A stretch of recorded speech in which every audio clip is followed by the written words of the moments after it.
আমি সহ সবাইকে এই নসিহত গুলো করতেছি। প্রথম নসিহত হলো আমাদেরকে ইখলাস বিশুদ্ধ করতে হবে।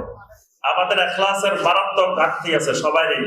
ইখলাসের মধ্যে অসংখ্য ভেজাল নিহিত আছে। আজকে আমাদের ইখলাস বিশুদ্ধতা নাই। আমরা দেখা যাচ্ছে বিভিন্ন জায়গায় আমরা পদের প্রত্যাশী, চেয়ারের প্রত্যাশী, পদের লোভী।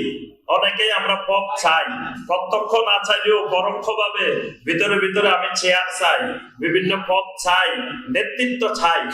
এটা সহি আকীদার, সহি মানহাজের খেলাফ। এটা সহি আকীদার নাম দিয়ে, সহি মানহাজের নাম দিয়ে এই জাতীয় প্রতারণার দরকার নাই।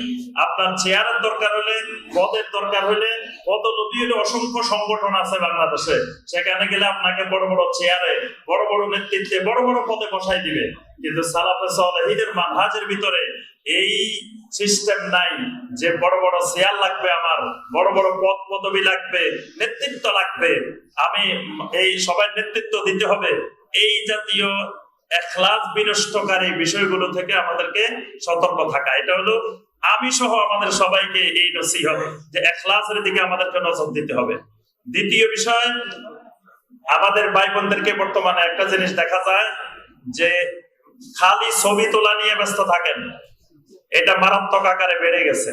এই যেখানে যায় আমরা দেখি ওলামায়ে কেরামদেরকে নিয়ে খালি সেলফি তুলতে চান, ছবি তুলতে চান। কি ওলামায়ে কেরামরা কি নায়ক নায়িকা, খেলোয়াড় নাকি যে খালি তাদের সাথে আপনি ছবি তুলবেন আর পরে ফেসবুকে দিবেন, ইয়াতে দিবেন, অমুক শাইখের সাথে অমুক জায়গায়? এটার মধ্যে কোনো দুনিয়াবি ফায়দাও নাই, আখিরাতের ফায়দাও নাই, বরং এর ভিতরে অকল্যাণ আছে, অনেক সমস্যা আছে। একটা ছবির কারণে কত মানুষ কত বিপদে পড়ে, কত জায়গায় আপনারা প্রতিদিন দেখতেছেন। তাই এই ছবি তোলা ইসলামে নিষিদ্ধ, কিন্তু হয়তো সাময়িক প্রয়োজনে কিছু বিষয়ে শরীয়ত অনুমোদন দেয়। এটারও ঢালাও ভাবে অপ্রয়োজনে যেখানে সেখানে খালি ছবি তুলবেন, এই অনুমোদন তো ইসলাম দেয় না।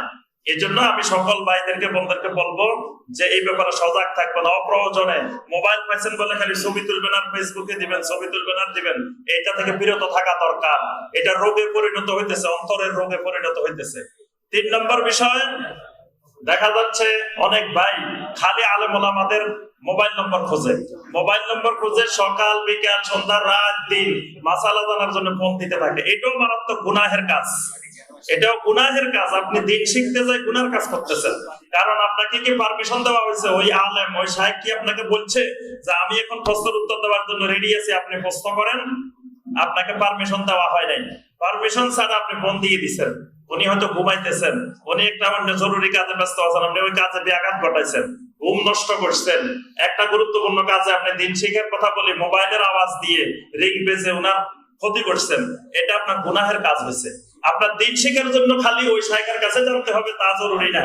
আপনার আশেপাশে আলহামদুলিল্লাহ এখন অনেক ওলামায়ে কেরাম আছেন, তাদের থেকে দিন জানবেন। আর যেখানে ওলামায়ে কেরাম বলবেন যে ঠিক আছে এখন আমরা প্রশ্ন উত্তরের জন্য সময় দিছি 1 ঘন্টা আধা ঘন্টা, আপনি প্রশ্ন করেন। তারপরে বিভিন্ন চ্যানেলে দেখবেন যে শাইখেরা বসে বসে আপনাদের প্রশ্ন উত্তর নেন, সেখানে প্রশ্ন করেন। কিন্তু আপনি পার্সোনাল ব্যক্তিগত ভাবে ফোন করে করে মাসালা জানতে হবে, এটাও আপনার সঠিক চিন্তাধারা না। এই নবী সাল্লাল্লাহু আলাইহি ওয়াসাল্লাম বেশি বেশি প্রশ্ন করাকে অপছন্দ করতেন। এই প্রশ্ন করার রোগে দর্শি এখন অনেকের অন্তরের রোগে পরিণত হয়েছে। এই জন্য এই রোগটা থেকেও আমাদেরকে সচেতন, সজাগ থাকা দরকার। সালাফে সালেহীনের আকীদা মানহাজের প্রচার প্রসার করতে হলে অবশ্যই মাদ্রাসা লাগবে, বেশি বেশি আলেম তৈরি করতে হবে। মসজিদ, বাংলাদেশে 3 লক্ষ মসজিদ, 3 লক্ষ যোগ্য আলেম তৈরি হলে, সালাফে সালেহীনের মানহাজ সম্পন্ন 3 লক্ষ ইমাম তৈরি হলে 3 লক্ষ মসজিদ সালাফি মসজিদ হয়ে যাবে। সালাফে সালেহীনের মানহাজে চলবে। আর মসজিদে যাই আপনাকে বাংলা বুখারী পড়ে নিয়ে এখানে রাফলিয়াত করতে আসো, এখানে জোরে আমিন বলতে আসো, ফতোয়া শোনাতে আসো, এই কথা শোনা লাগবে না। যদি ওই ইমাম সাহেব এই আকীদা সম্পন্ন হয়, তাহলে ওই আকীদা সম্পন্ন তৈরি করতে হলে অবশ্যই মাদ্রাসা লাগবে। এই জন্য নিজের পকেটের টাকা অবশ্যই বাহির করতে হবে। এমনি মাদ্রাসার জন্য সব দিকে রাজি, কিন্তু টাকা খরচের দরকার হলে আর নাই, এরকম হওয়া যাবে না। ওইটাও আমার ইমানের একটা অংশ। আলেমের পরিচর্যা করলে, মাদ্রাসার পরিচর্যা করলে আলেম হবে। বাগানের পরিচর্যা না, এটা গোলাপ ফুল হবে কোথা থেকে? এজন্য অবশ্যই মাদ্রাসা বেশি বেশি করতে হবে, প্রত্যেক এলাকায় করতে হবে। আর ইখলাসের সাথে ব্যবসা করার বাংলাদেশে অনেক জায়গা আছে, মাদ্রাসা করে ব্যবসা করার চিন্তাধারা সবাই বাদ দিবেন, বাদ দিয়ে ইখলাসের সাথে একমাত্র আলেম তৈরির উদ্দেশ্যে মাদ্রাসা করার চেষ্টা করতে হবে। আল্লাহ রাব্বুল আলামিন আমাদের সবাইকে তৌফিক দান করুন, আমিন ইয়া রাব্বাল আলামিন। আসসালামু আলাইকুম ওয়া রাহমাতুল্লাহি ওয়া বারাকাতুহু।